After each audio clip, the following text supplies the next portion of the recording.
AMIWASI, together for sustainable tourism. Benefits of tourism in the community. Tourism is an economical development opportunity that can become an additional source of revenues for your area. The touristic activity should include the community and allow the conservation and the improvement of its members' quality of life.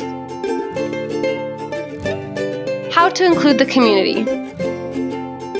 You can suggest activities that the villagers themselves can offer. Offer them jobs with fair and equal conditions and give them proper training. Choose local providers for materials, food, and construction services.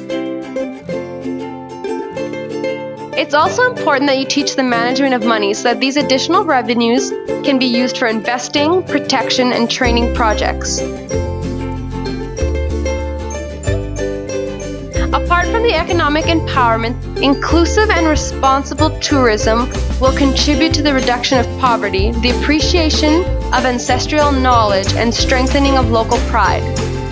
Do you want to learn more about the benefits of tourism? Download the complimentary documentation on Village Mond's website, where you will find more examples and tools relevant to your touristic business. Start from today to change the world, one step at a time.